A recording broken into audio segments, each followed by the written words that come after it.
今日2026年5月14號星期四，今日焦點有周天偉為大家分析時事。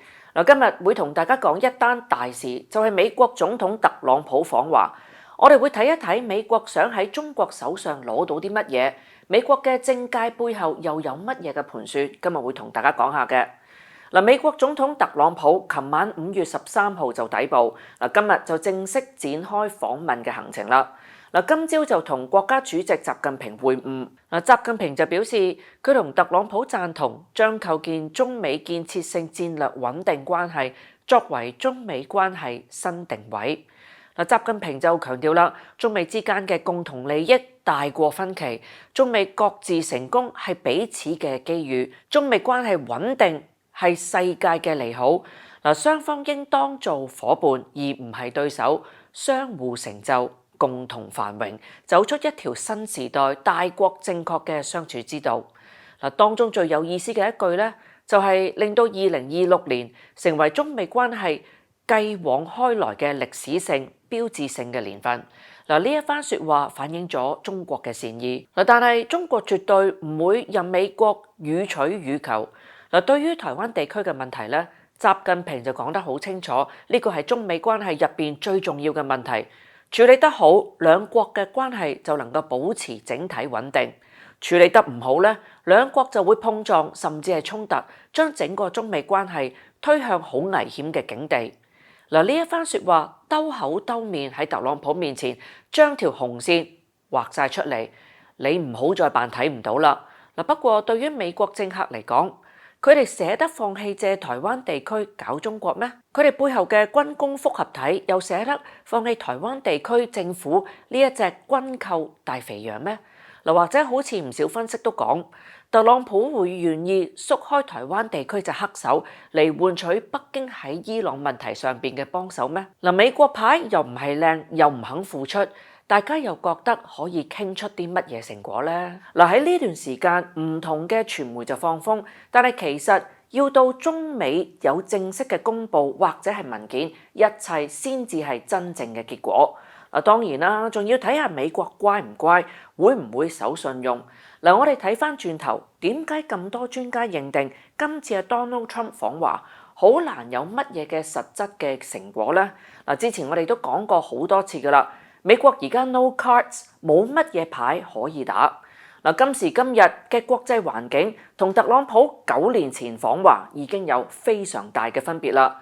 大家不妨留意下美國國務卿魯比奧喺呢個對中國恨之入骨嘅反華政棍喺訪華前夕咧都幾搶風嘅。坐住空軍1號嚟中國嘅時候咧，魯比奧冇好似平時咁樣着西裝，而係着住一套委內瑞拉總統馬杜羅喺1月嘅時候俾美國擄走嘅運動衫，擺出一個好 relax 嘅姿態。其實早喺5月5號咧，魯比奧就表咗個態，佢話訪華嘅時候咧就會討論所謂人權問題，包括虛構嘅器官爭議，仲有壹傳媒黎智英串謀勾結外國勢力案。魯比奧口中虛無縹緲嘅人權議題咧，加上證據確鑿嘅黎智英案，美國人明知自己喺度講緊大話同埋廢話，點解魯比奧仲要咁刻意去提呢？魯比奧本身就俾中國制裁緊嘅，千辛萬苦先至得到網開一邊放行。而佢竟然只係講呢啲擺下款，大家不妨估下，其實佢個腦喺度諗緊咩呢？俾我感覺就係魯比奧為首嘅美國外交部門想喺訪華度搞政治表態嘅意欲係高過達到實際目標嘅。我唔知道佢係咪同啲專家嘅意見不謀而合啦，覺得對達成美國贏晒嘅目標冇希望，所以就只能夠靠小學雞嘅手段收翻少少政治利息保本啩。特朗普今次重返白宮，幾乎一上任咧就表現出要嚟中國打個白鴿轉，攞威嘅意願就非常強烈，到真係成行啦。實際形勢又差到阿 Donald Trump 預料不及，點解會搞成咁嘅呢？呢個答案我哋就會由幾方面同大家去睇下。特朗普臨行前呢，就喺白宮藍草坪就同記者傾咗幾句。當記者問佢，佢話美國人嘅經濟狀況喺幾大程度上邊促使佢達成結束伊朗戰爭嘅協議。Donald Trump 就話啦 ，not even a little bit。佢話連一啲都冇。佢話唯一重要嘅就係伊朗唔可以有核武，佢唔會考慮美國人嘅經濟狀況。I don't think about anybody。佢話我邊個都唔會考慮。如果有啲人唔熟悉特朗普咧，聽到佢咁講，你可能覺得佢真係有大智慧，個人真係又真又有愛心，做朋友真係一流啦。但係美媒最近就報道，受到伊朗戰爭引發嘅能源衝擊影響，美國人嘅人工喺3年以嚟第一次跑輸通脹，累到平民百姓實際收入縮水，購買力就下降。最大嘅問題係伊朗唔只係引發好多嘅副作用，仲睇唔到解決嘅曙光。5月10號，特朗普就話啦，覺得伊朗提出嘅停戰方案完全係不能接受，好似一刀就斬落咗去停火嗰度。另外啦，美國戰爭部公佈，由2月底入侵伊朗開始計起咧，呢一場使費成本已經升到去接近290億嘅美元。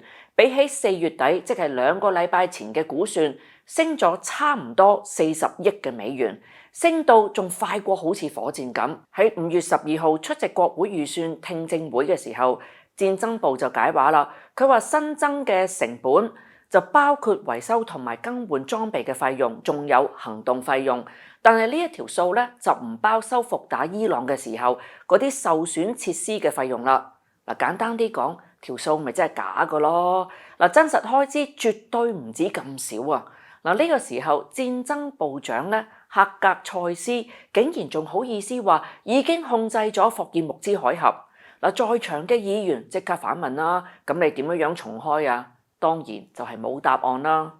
睇到呢幾個同入侵伊朗有關嘅言論，你應該有一個完整嘅畫面。特朗普就想用佢威勢嘅方式去打贏呢場仗，但係伊朗唔制，場仗一日唔完咧，油價就唔會回落，美國通脹就撳唔住，美國人嘅荷包就只會越嚟越扁。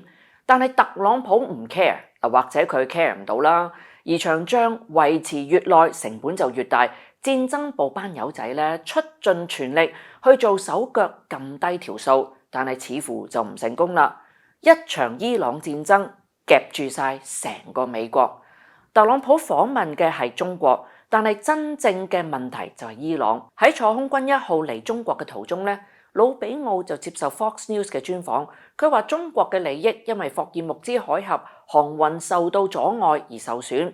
佢就希望可以今次訪華期間咧，說服中國，等中國向伊朗施壓，叫停伊朗。